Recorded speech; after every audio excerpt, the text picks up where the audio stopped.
Good afternoon. Welcome to the President's Live Briefing. We have about 163 people who are registered to join us this afternoon.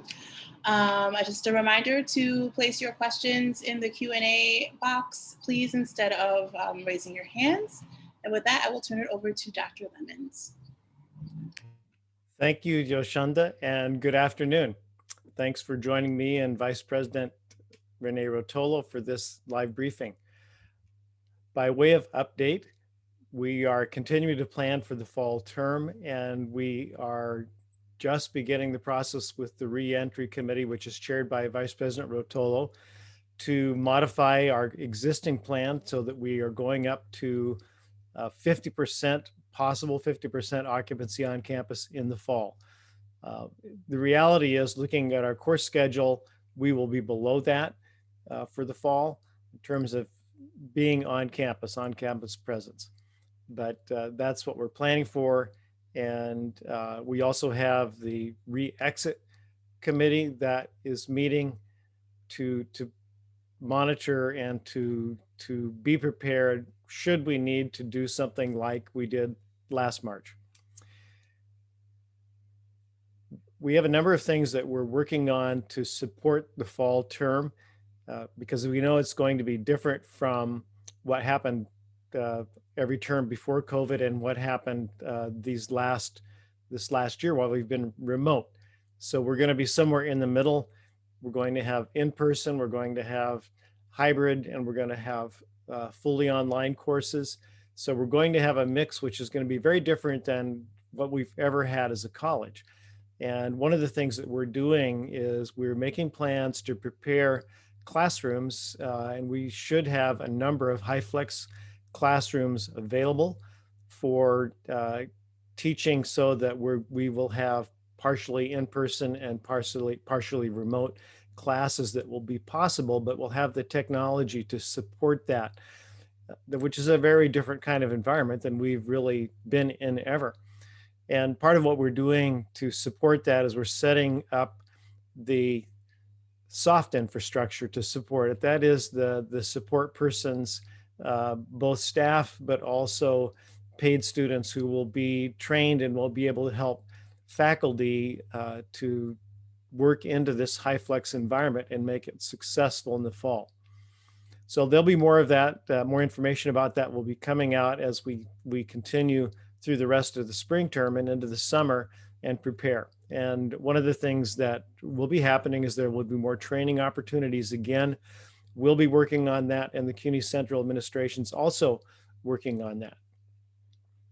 One of the things that will be absolutely essential as we move towards the fall term, and really we are already thinking about spring of 2022, because that hopefully is going to be a continuation of that re-entry to campus. And that important thing is vaccination. As of yesterday, all students are now eligible, or almost all. I suppose we may have some students that are under 16, but everyone over 16 in New York State is eligible now to be vaccinated. And Vice President Rotolo may have more to say about this later in this session, but Lehman College will be a vaccination site. We're being set up as we speak, actually, to become one. So far, Cuny is not mandating vaccinations for students. You've heard, I'm sure, that other institutions like Rutgers in New Jersey and Cornell and Ithaca College and Manhattanville College in New York State have said that they will require students to be vaccinated in the fall. Don't expect Cuny to take that step, at least until the FDA fully approves the vaccines. Remember, they've now got emergency approval. Should that happen, I think that could change. But right now, Cuny is not going to mandate vaccination by students. But that doesn't mean that we're not very, very strongly recommending that everyone get vaccinated, because we feel like it is so important. I would not want to minimize the fact that there are some risks associated with vaccination. There always are. There are risks with the flu vaccination. There are risks with any vaccination, but they're extremely low. One of the things that is very clear is the consequences of having a coronavirus infection. Now, many people have been asymptomatic. In fact, most people who've been infected, fortunately, have been asymptomatic. Unfortunately, what's now beginning to appear are symptoms that are after the initial infection. We don't know what that's going to look like in the future. Hopefully, that won't be widespread. But we know the virus has huge risks. Over 550,000 Americans have died from coronavirus. So the risks of the virus are very clear. The risks of vaccination are extremely low from everything that we can see. If you follow the AstraZeneca story, which is the main vaccine that's been made available in Europe, and for a while, a number of European countries halted the vaccinations because there was concern about blood clotting that may be happening. That's still not a proven link. It's associated in a very rare, in 1 in 100,000 to 1 in 250,000 vaccinations. It's possible that there is a connection in people under 60. But think about it.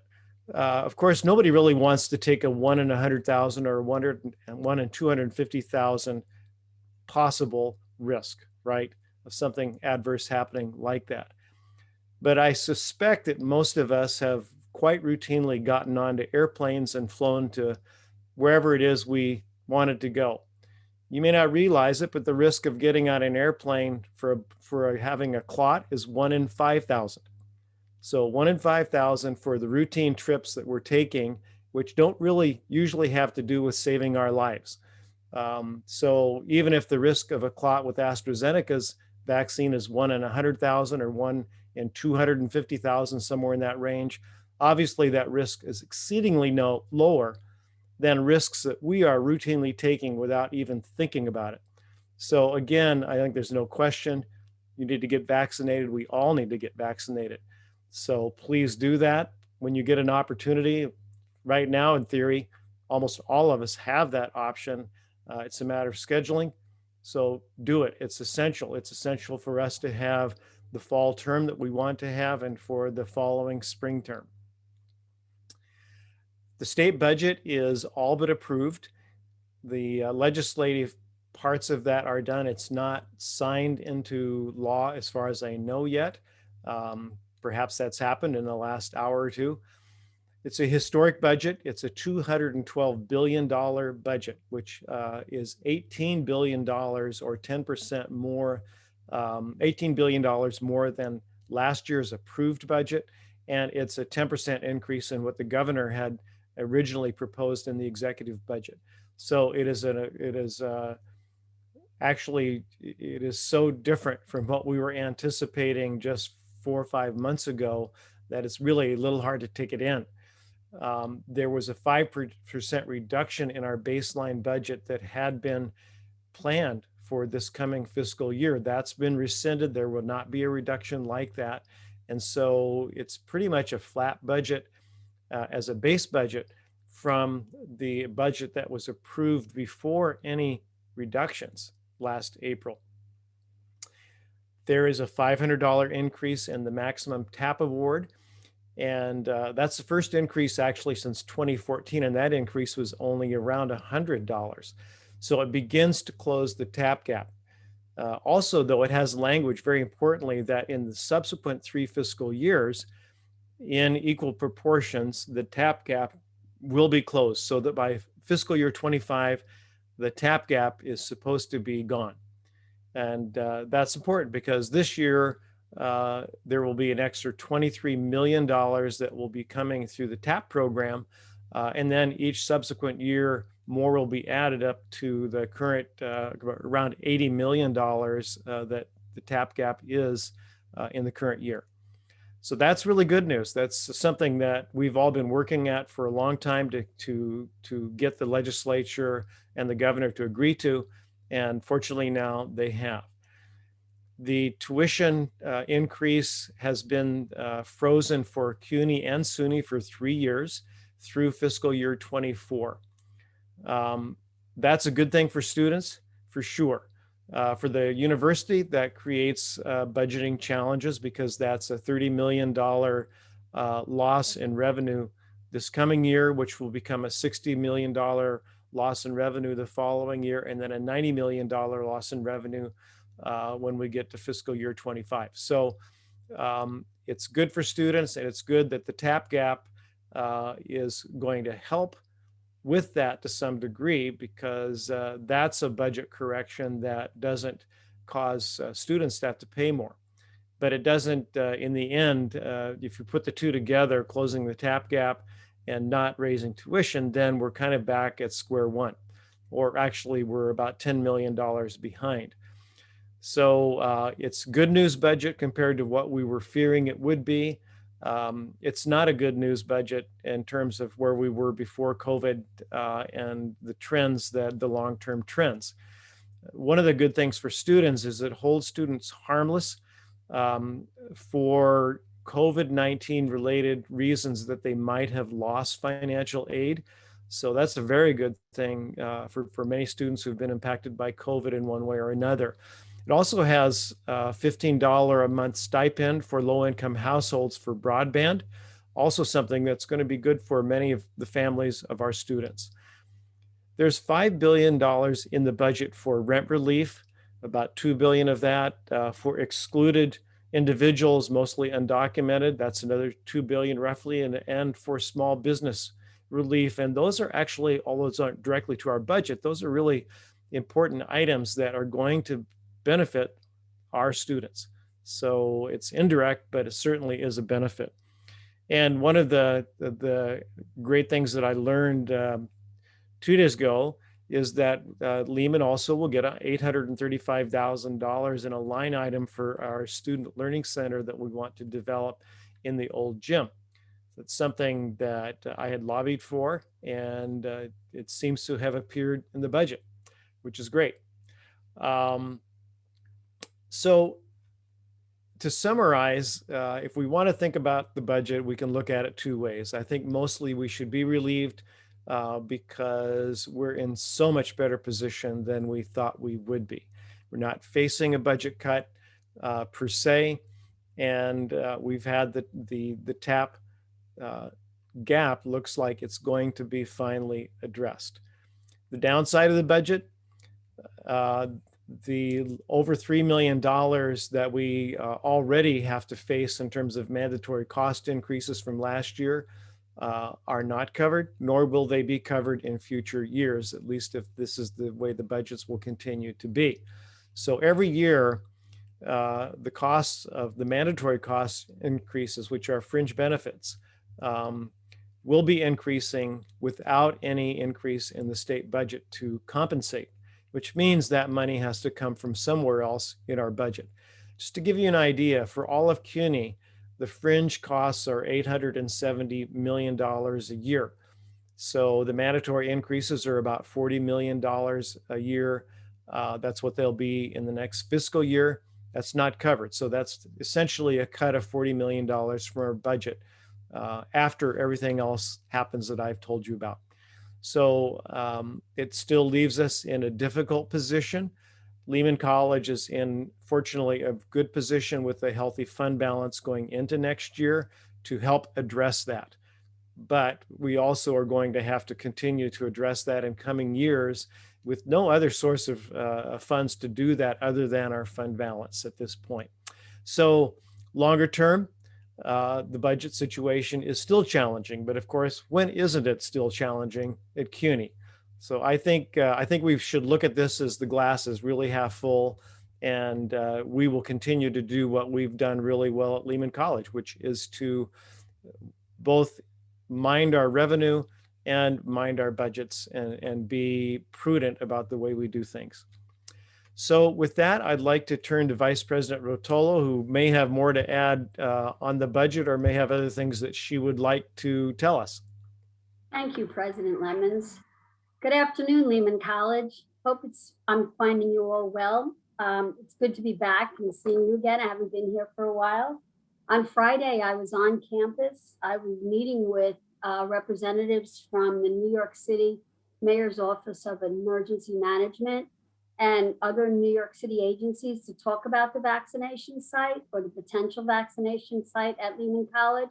So I wanted to just, before I tell you more about that, I wanted to let you know, I walked around the campus for a while, and it was a little chilly Friday, but I still walked around, and so much changes almost on a weekly basis from when I'm there last, that I think all of you are going to be so surprised at the things that have changed and have gone on the campus when you get back. And it's still a beautiful place, but it's a lonely place. It's really missing everybody. Normally you're on campus, the squirrels are running around coming by you, you see birds all over. There's nothing, there's not even people there. It's beautiful, but it's sad and it's lonely, and it's very much missing you all. The vaccination site is being set up in the main gym in the Apex. One of the reasons why we selected that location is because we can completely keep that site isolated and separate from the campus. They'll be using their own entrance at gate 7. They'll be controlling and providing a full staffing to monitor, manage, organize, and operate it. It's being the third party that'll actually be doing the vaccination is Somos, which is the same group that is doing the testing across the street. So they've actually been contracted by the city to provide the services for vaccination. They're in the process now of putting everything together. They're hoping to be open for operation either mid to late next week. That's all contingent on our finalizing the license agreement to allow them to begin vaccinating on site. Well, part of our agreement with them is that the Lehman community will have priority in getting vaccines. So once we get the information on how you can sign up, and if you're interested in obtaining your vaccine at the Lehman campus, I will send out a blast email to everyone giving that information on where you sign up and what that will do for priority. As far as the budget, we're very happy about what we're seeing so far in the budget situation. We think it's going to make a tremendous difference for us as we move into our planning. We don't have particular details about what our budget will be. We're actually still waiting for our draft financial plan, which was submitted on March 31st to Cuny, to be commented on, reviewed, approved. We haven't gotten that back yet. So we're actually still in fiscal 21 planning, if you can believe it, even though we're getting ready for fiscal 22. As part of the budgeting process, we will be sending out later this month the normal budget call letter that goes out, and then we'll be scheduling meeting with the schools and divisions to go through the budget in a very similar way that we did last year. And you'll be receiving those details in the next few weeks. That's the budget vaccination site. We formed a joint return to campus committee, which is compiled of members from both the phase 1 and phase 2. We will be having our first meeting next Wednesday, where we'll begin discussions on planning for a full return to campus. As President Lemons mentioned, we're right now at about a third, little less than a third, 33% of the sections with either an on-campus component or a hybrid component, which will be partially on campus. We're moving along greatly with our phase 1 plans for implementation of our hybrid classroom upgrades. The phase 1 includes the mobile carts, which will create a high flex classroom wherever we locate them. And then we have some other systems that we're installing, and we're setting up 2 high flex classrooms as the sample. We're in the process of pricing out the phase 2 so we can submit it to the board for approval, so we can begin implementation on phase 2, which will roll out the high flex model to all the classrooms. So that's moving along very well. And I think that'll put us in a position where we're prepared to deal with anything that may come up in the future and keep us extremely flexible. With that, I'll turn it over to questions. So there's a question already for you. I think this is a good one for you. Are there any plans to reopen the Apex pool?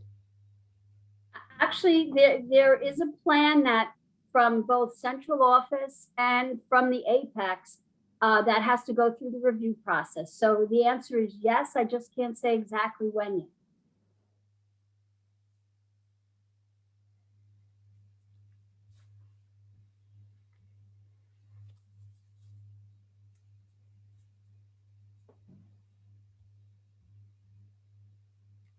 So while we're waiting for questions, I'm going to make announcements. um, so there are a couple of things that I want to mention to everybody. One is that one of the things that we have to do on an annual basis, everybody, faculty, staff, and students, is to do training, spark training, and workplace violence training for employees.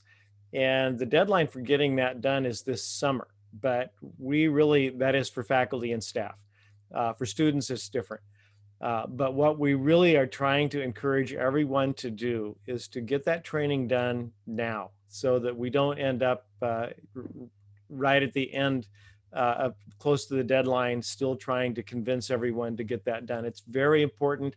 I don't think that I really have to say too much. I think all you have to do is read the headlines in the paper to know how important this training is. So please do. You find it on Blackboard. When you log into Blackboard, you will find links to those training modules. And so please do that. So here's a question. If other colleges are mandating vaccinations, why do you think Lehman and Cuny will not? So there's a simple answer to that, and then there's a probably more detailed answer. But the colleges that we have and universities we've heard about so far that are mandating, the public college that I've heard about is Rutgers. Rutgers is in New Jersey. In New Jersey, the state legislature has empowered the university to make that decision about mandating vaccination. In New York State, the New York State public colleges are not empowered by the legislature to make that decision. That is a decision that's made by the state. And so once New York State would make the decision that it's possible to mandate vaccination, then we would have the leeway to make a decision of whether we would mandate it. There are institutions in New York like Cornell and Ithaca College and Manhattanville College, I think, are the three that I know of, who are mandating vaccinations, but those are private colleges. So they operate, of course, in a different environment than we do. But for the public universities and colleges, we will really be dependent first on New York State in terms of being able to make a decision about that. So Rene, there's another question here for you about faculty and staff parking. Will the South Lot be available for parking when we return to campus? We have not begun to have those discussions with New York State yet. New York State is managing the testing site, but I would assume that I know within the next month or two, we will begin to have those discussions with them about when they plan to leave and when we can have our lots back. My intention would be that they would vacate prior to our starting the fall semester. We're anticipating a very light summer again on campus. I think we're looking at 2% of classes only that will be on campus. But we've averaged about, I'd say, fall 20 and spring 21, between 8 and 10% of classes have been on campus. So we've been able to get by with just the Paul Avenue lot and the student lot. But as we get closer to the fall and we increase our presence, we will have to ask them to vacate. I don't anticipate having a problem from them. They've been very accommodating to us. We have a question about how many students in a typical 36-seat classroom would be allowed. I'll give an answer to that, and then Vice President Rotolo, you can follow up. Our target of 50% would tell us that we'd on the average be looking for 18 people in a classroom like that. But the reality is it's going to be very variable, and we really would have to look at every classroom and decide, can we get the proper spacing in that room? Can we be sure that it's safe for X number of students in that room? So there's no fixed number for that, really. 50% is kind of an overall target that we have set as kind of an upper limit for what we're aiming for, but that's going to vary from one classroom to the next. Yeah, in fact, we've been doing a series of on-campus reviews of rooms and identifying classrooms. And although let me just clarify this also. Right now, CDC guidelines want 6 foot separation. I know you've been hearing a lot about 3 foot separation, but that applies only to K through 12. What they, even in the 3 foot separation they've recommended for K to 12, they list 6 foot separation for the instructor. So for adults, they're still maintaining 6 foot separation. So facilities has been laying out classrooms based on 6 foot separation. They've also looked at it at 50% in the event that it does change. So for a class that's normally 36, the range could be anywhere from 15 to 18. And in some of the smaller rooms, it's down to like 12, where it's normally 30, it's like 12 to 15. So we've been doing that analysis. We've also looked at the larger classrooms and larger lecture halls, because we know that most of those larger classes will remain online. We're identifying those as spaces where if an instructor wants to bring the entire class in, those spaces will be available for that purpose, because it's very easy to reduce down from 120 students to 30 students. A question, this is in a very different area, about Respondus, which is the software now that has been licensed by the university for remote examination.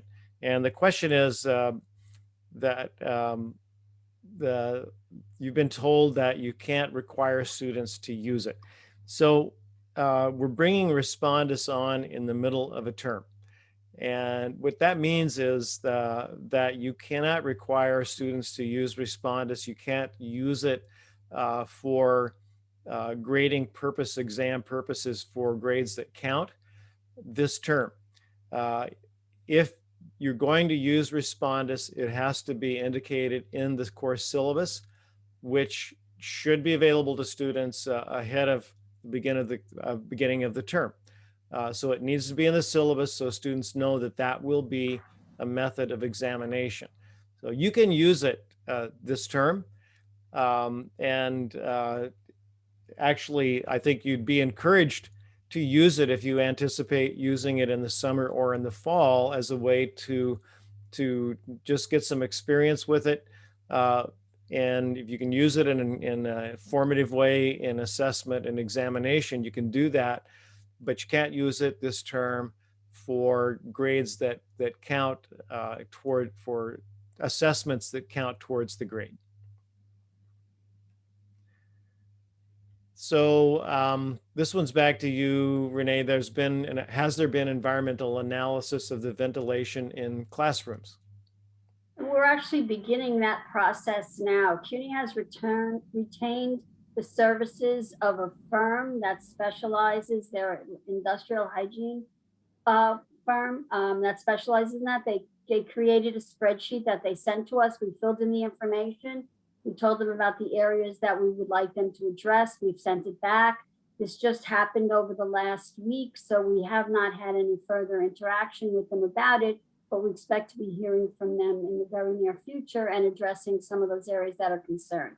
In the meantime, we've been going around making sure everything is fully operational, opening the outside air dampers to allow the maximum amount of ventilation in. We've changed to the MERV 13 filters. We open, clean the inside of the units before changing the filters, as we did each semester that has gone by. And we're monitoring, make sure everything is fully functional. We've done a complete survey of the campus about windows and are making any repairs for those that are not operational. So we're doing a very in-depth, room by room, floor by floor, building by building analysis of spaces. Although I don't believe that all spaces will be utilized this fall, based on what I'm seeing so far, as far as classes that'll actually be on campus. So question here is about, if we're at 50% capacity, how does that affect athletics and team sports? And so we don't plan to be fielding half of a softball team. So no, we're going to have team sports in the fall.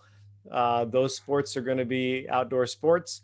Vice President Rotolo, you want to say more about just the physical facilities aspects of that? I'm going to be honest here. I didn't read the plan yet, so I don't know if they're allowing anything indoors. I know that they are promoting doing as much as possible outdoors, but within the Apex space itself, I mean, it's well ventilated. If they're large spaces, you know, the key to working within spaces is to dilute as much as possible with as much outside and fresh air, and that's completely possible in that building. So I don't have concerns about being in that building, although I think most team sports will take place outdoors for the fall.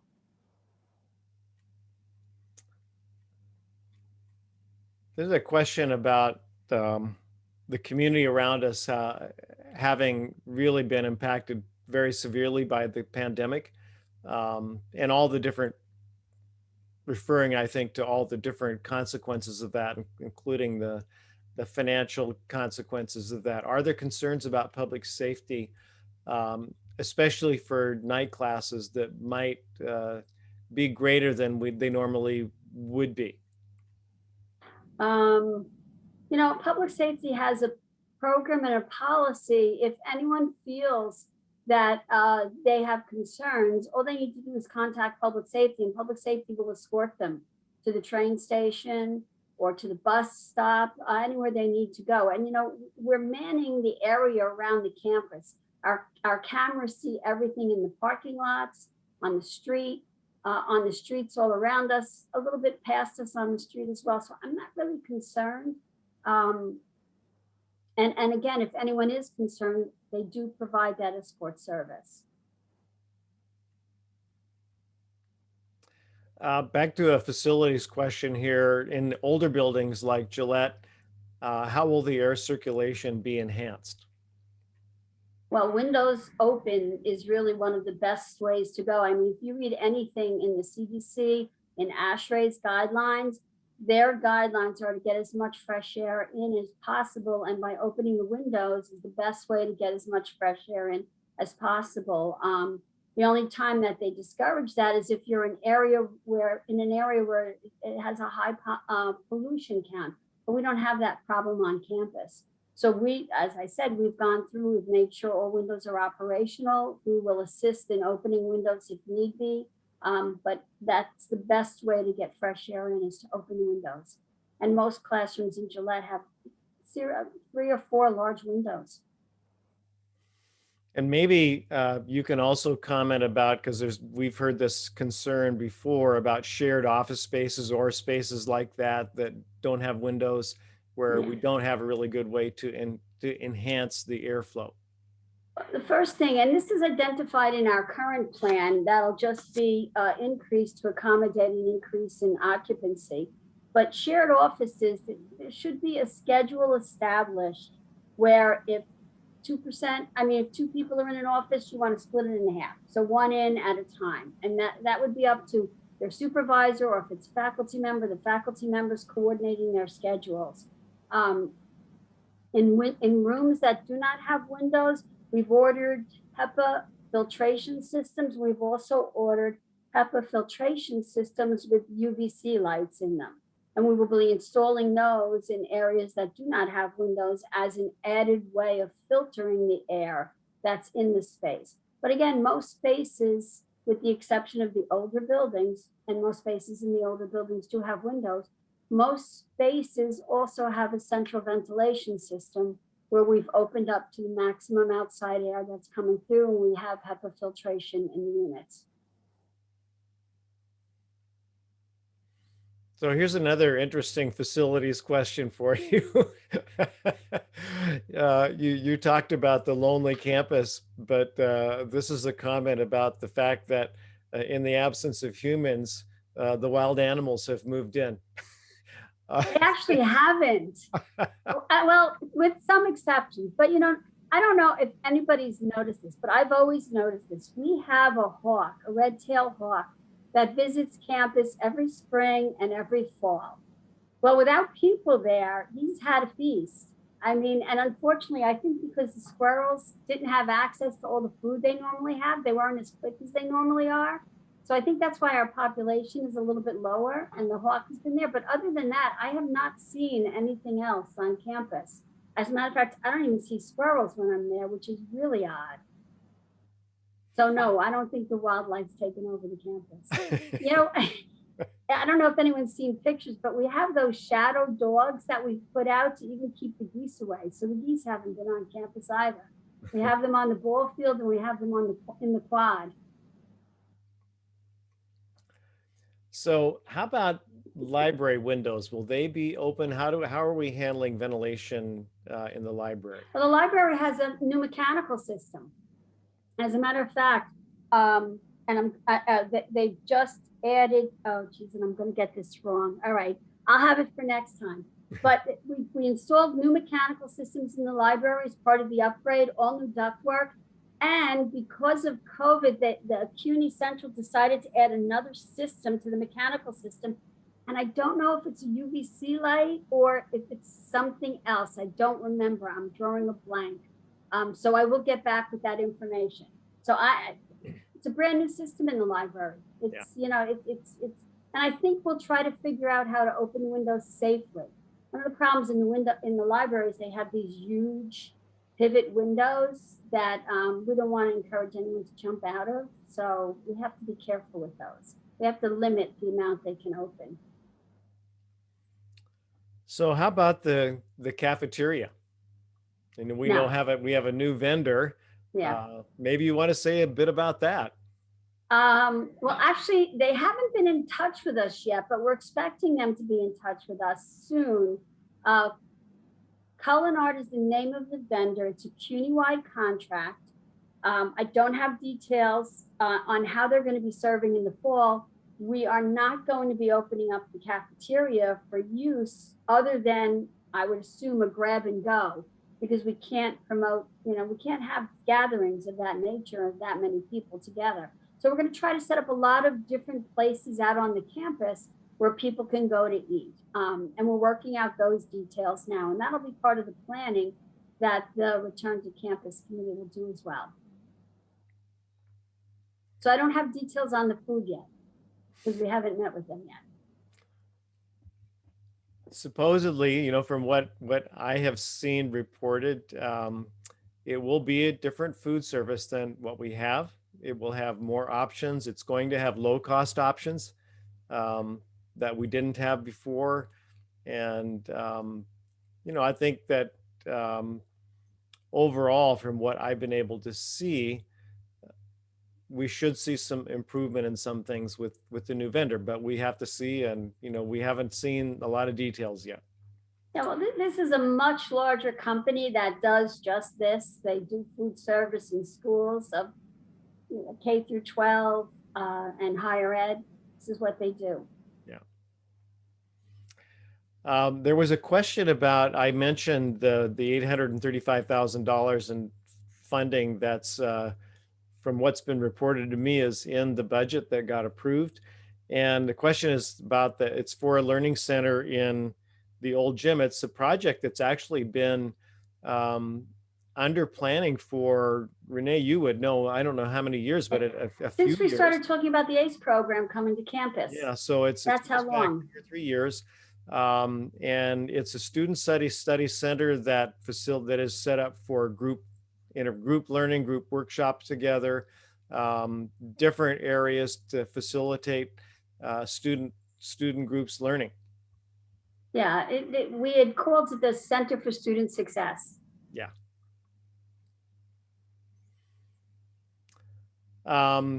Question about admissions for fall 2021. I know that Vice President Sarmiento's in attendance, so maybe she can come on and give us a quick update. So we'll actually, we haven't started registration yet for fall 2021.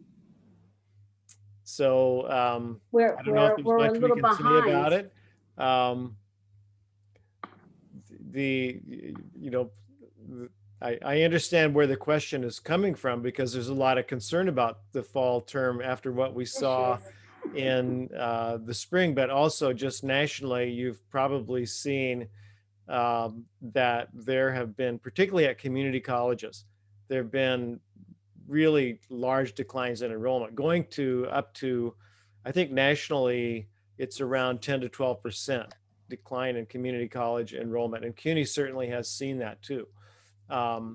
So that's a concern, not for us at this point, except that those community college students actually eventually a lot of them transferred to Lehman College. So that certainly is something that we care about.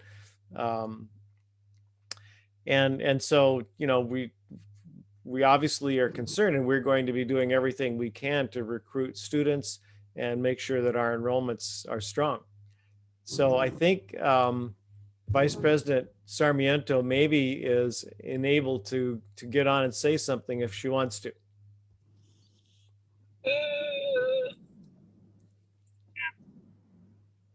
Except we can't understand her. You're a little garbled, Rene. Can you hear me now? Perfect. Oh, okay. So at this point, we are looking at a flat enrollment as we develop our targets for next year. So about 15.5 head count, 10.6 FTE. And we might possibly be looking at another large freshman class. Thank you. So at this point, it's our projections and it's kind of it's our plan for enrollment.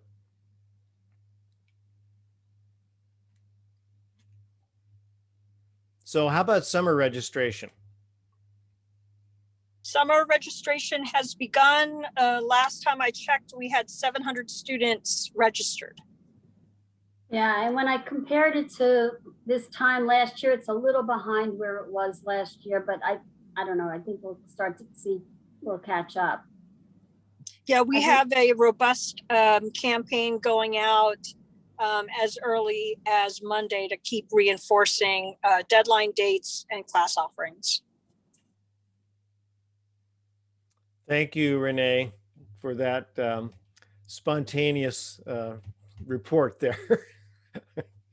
But that's good to know. I mean, I think one thing we all have learned is that this is just a different time for a number of reasons. We're in a very different period of time, so it's very hard to project and to have confidence in our projections. But all I can say is, looking back over the last year, despite the challenges, we've done very well, and our enrollments have been really very good.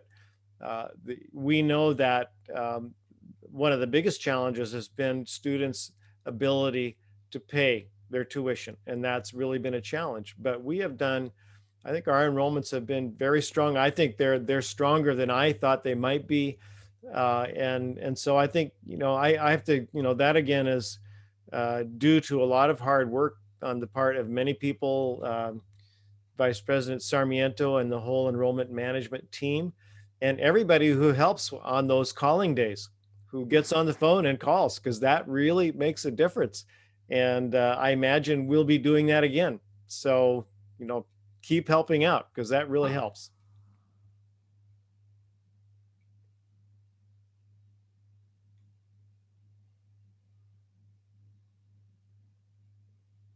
So we've got to pause. We don't have more questions in the queue, but maybe until we get another question, let me say something about the transitions that we're going into. We've been having regular meetings with Dr. Delgado, and all the cabinet and others are meeting with him, going over where we are in terms of the current state of things, and also what's in the works, what we're planning, what the issues are that he will need to be prepared to face when he comes here. And so I think he's getting a really good orientation. We've had great interactions with him. He's clearly very eager and looking forward to coming. And he's going to be very well prepared when he comes on July 1. You know, the same thing is happening with me. I'm getting ready to move down to the central office for the role that I will have there. And so I'm going through the same process, meeting with people and being apprised of all the different initiatives and that are happening at the central administration. Fortunately for me, I know about most of them already. So my learning curve is not nearly as steep, but we're both doing it. And I think in both of our cases, I think we're going to be able to have a transition that really is pretty seamless. And so I think for Lehman College, that means that we're going to go into the fall term without any interruptions. I don't really think there will be any. I think that there will be just a smooth transition. Dr. Delgado will arrive. Besides, we know that all the important work that gets done by the faculty and the staff of the colleges, you're all going to keep doing your work. So, so I'm not concerned about that.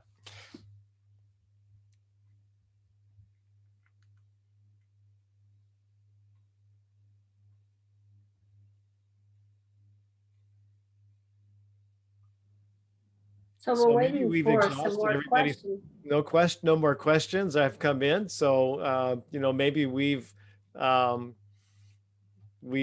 for the moment anyway, answered what we can. So I think with that, we'll end this live briefing. Thank you, Vice President Rotolo, for Thank doing you. all the heavy lifting in this briefing. And and thanks to each of the attendees. It's always good to have you, and hopefully we've answered the key questions. What about, here's one final one. We'll take this final question before we sign off. What about faculty who plan on getting vaccinated but are still fearful of working on campus? Can they still teach online? I think that's, that we're going to keep seeing questions like that with faculty and staff. And to me, the answer to that is pretty simple. If you get vaccinated, you're protecting yourself. And so, I took a plane trip about 3 weeks ago. I was on an airplane that was completely full.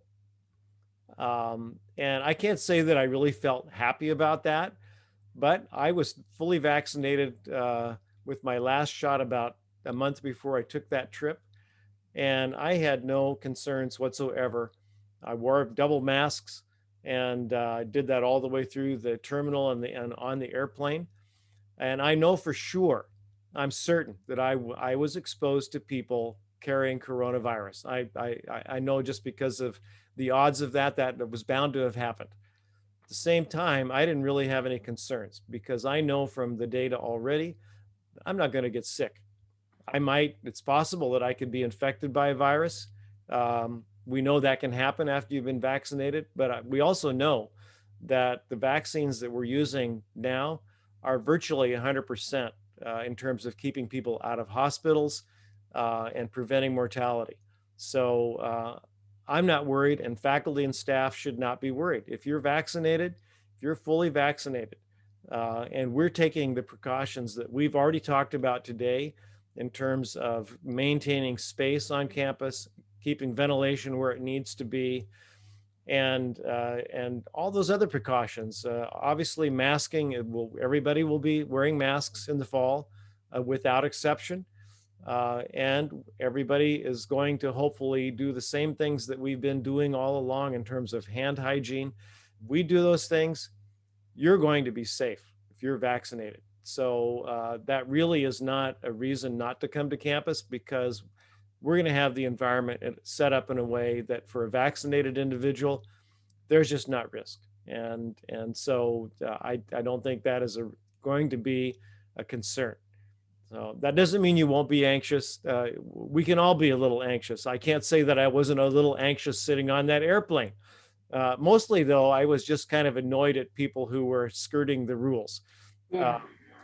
But I didn't really fear for myself. And that's, I think, that's the position we're going to be in the fall.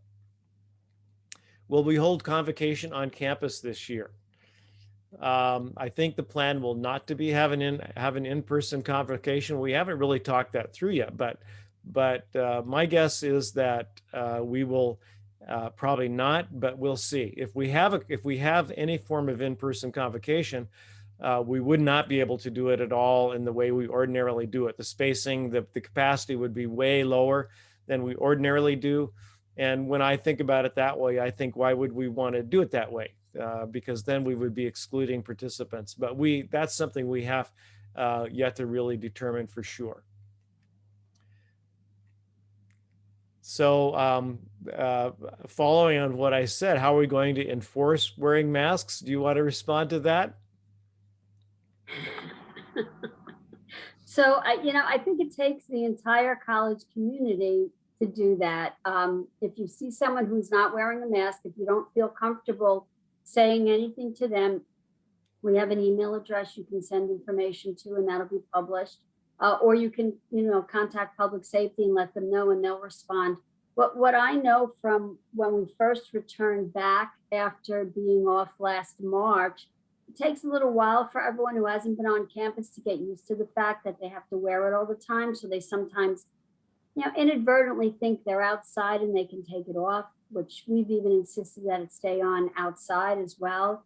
So it's reinforcing it in every way possible. We have signage all around, reinforcing mask wearing. It'll, public safety at the gate has masks to hand out if someone shows up without one. They'll let people know that they have to wear them. It'll be in our plan. It'll be on our website, and it will be constant signage and constant reminders that it's important.